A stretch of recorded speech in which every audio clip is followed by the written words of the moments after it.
Pivoting from surviving to thriving with Brian Tillman. Real stories, real growth, real change. As we continue Women in History Month, we want to elevate and amplify the voices of Black queens in our community.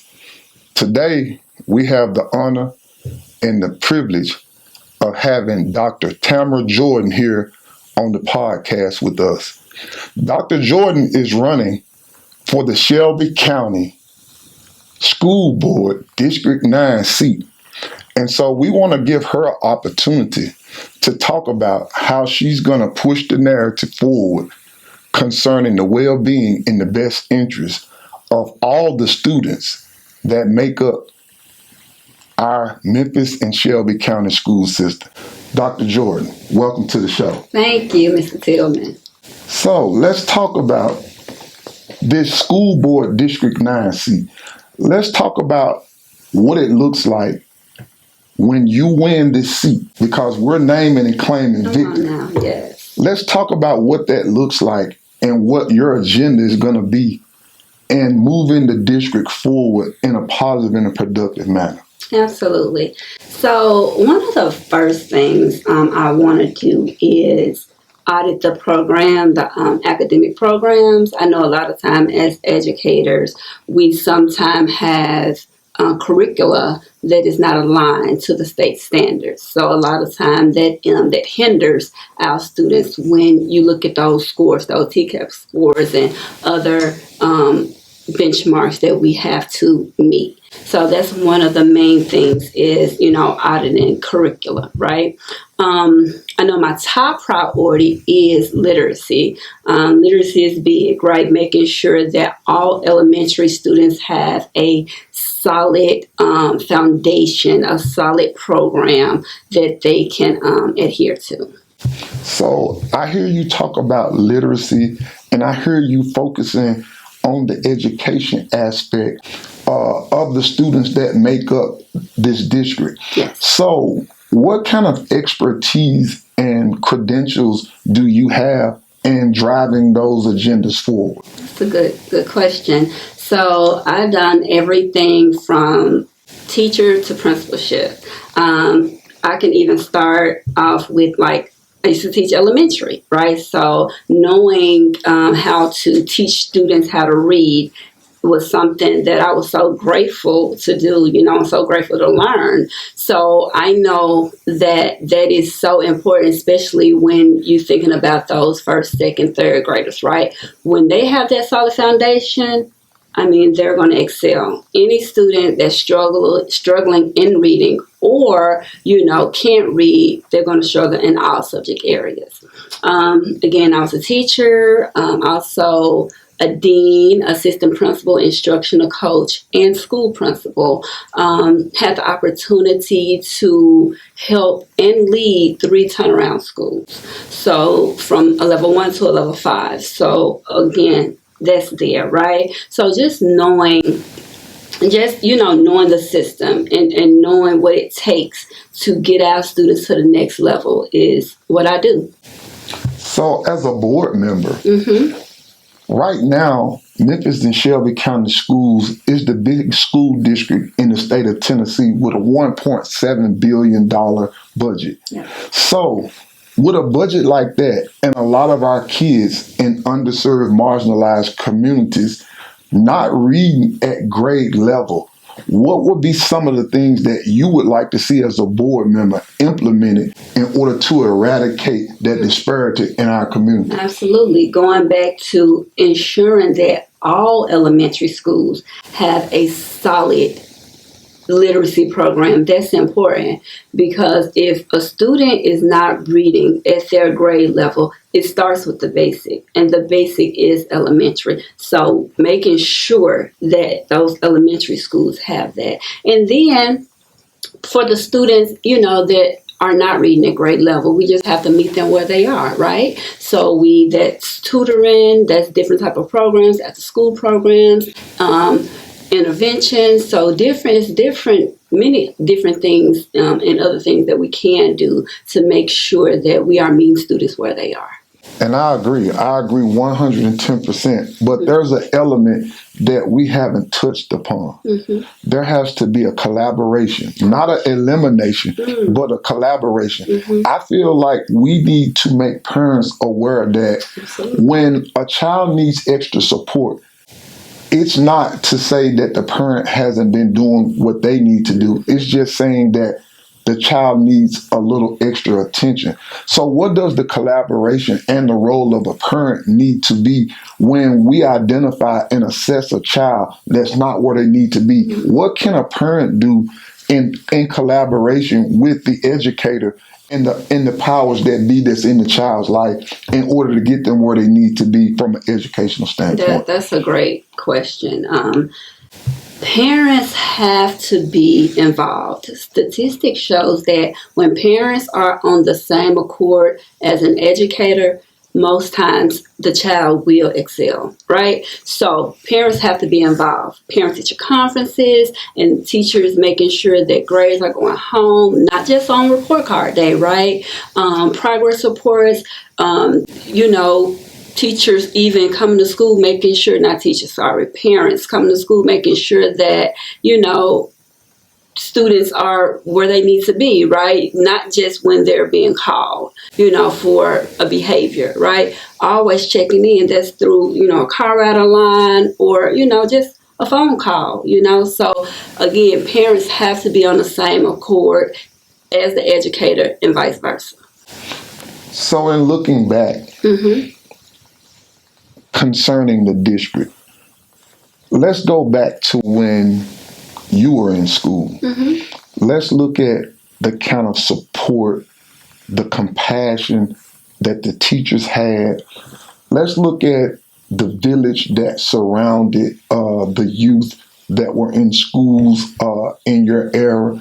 So what does the foundation and the support system need to look like in order for a youth coming up in Memphis Shelby County schools now to make that pivot from surviving to thriving? It's going to take all of us. It's going to take the teachers, the administrators, the community stakeholders, right? The parents. It's going to take all of us. I can remember me, coming up as a high schooler or even a middle schooler.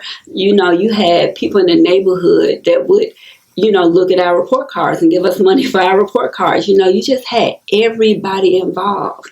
There was no, even with like sports, you could not, I was a cheerleader, I was a majorette. You could not do those things if your grade point average wasn't a certain grade point average or you didn't have a certain conduct, right? So again, it has to take all of us. We cannot let certain things slide or anything for that matter. That says a lot because now the culture has changed a lot. So a lot of those dynamics have shifted. But as you continue on the campaign trail, what are some of the things that you're focusing on when you're going door to door canvassing amongst constituents and stakeholders and trying to compel and persuade them to give Dr. Tamara Jordan their vote? I want them, I don't only want them to look at my credentials. I want them to understand and know that I'm passionate about this work, right? Like I've been doing this even before education, right? With my nonprofit, right? We focus on ethics, leadership skills, soft skills, right? STEM. So this goes even outside of, my normal job, right? So just knowing that I'm passionate and I know what it takes to get our babies to the next level. And so that's how I'm approaching them. When you take this seat, what is going to be your position concerning other board members that might differ in your philosophy in pushing the district forward? That is a great question. I always tell my teachers, as a leader, I always want to be that model, right? So as a board member, we have certain schools that we're over, right? Or certain schools that they're over, right? So they have certain schools that they're over.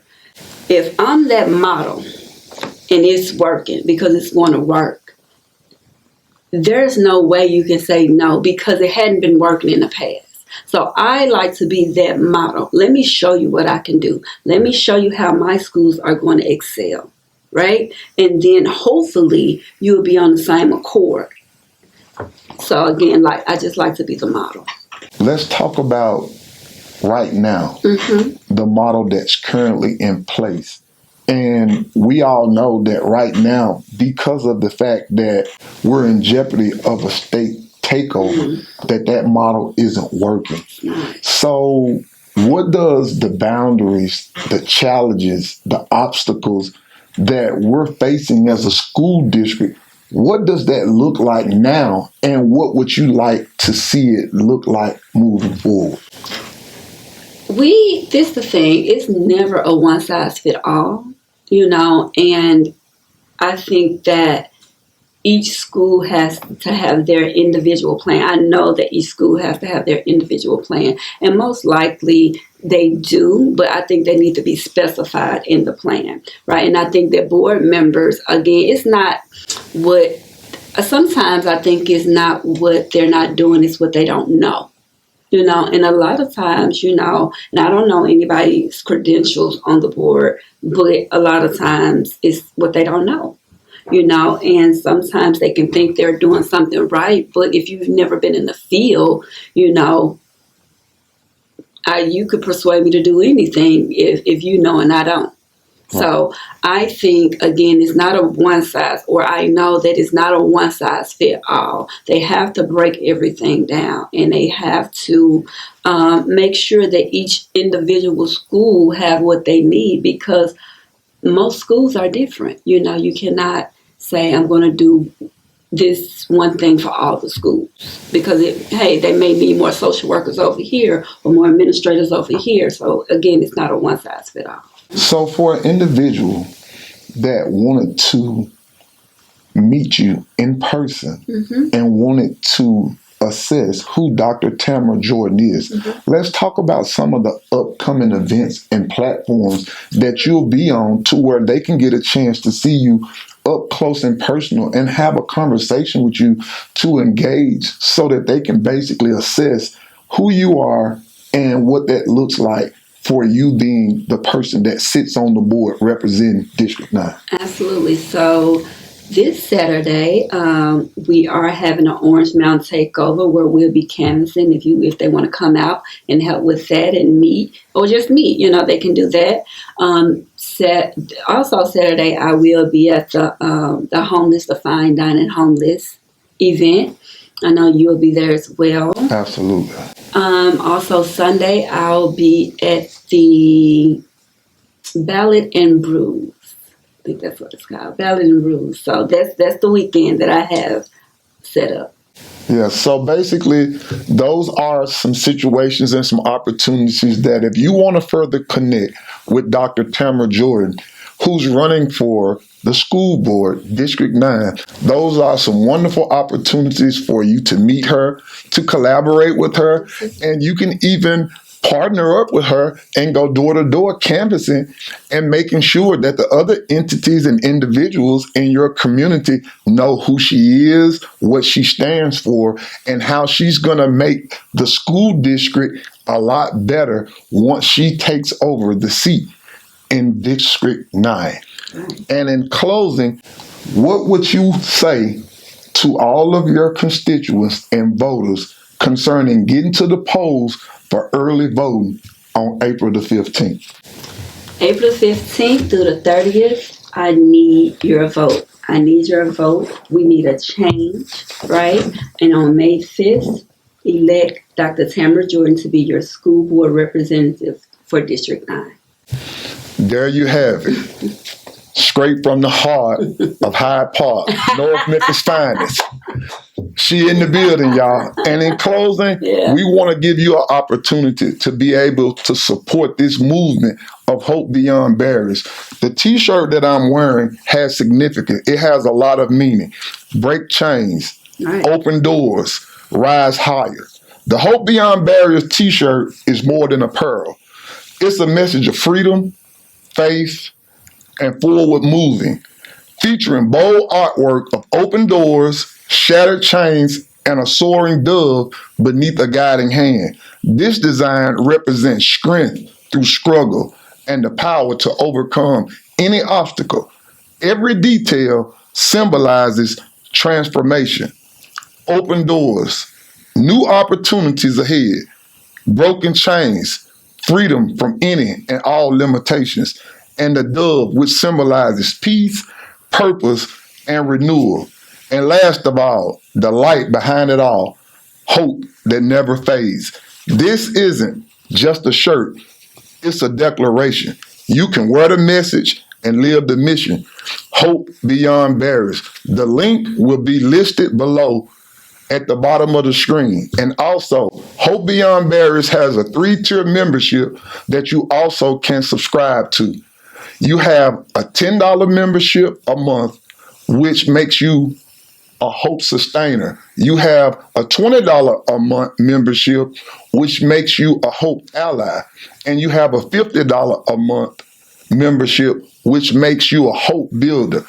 All the proceeds that you donate to Hope Beyond Barriers is 100% tax deductible.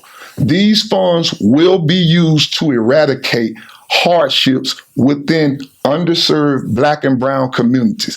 So with that being said, we're going to eradicate all the challenges, all the obstacles, and all the barriers in our community, not from the outside in, but from the inside out. But guess what? We can't do it without you. So let's subscribe to the membership or get your t-shirt. But we don't only have the t-shirt. You can get this in a sweatshirt, a hoodie, and a fitted cap. I look forward to seeing you on the site. Hope Beyond Barriers. We out. Peace.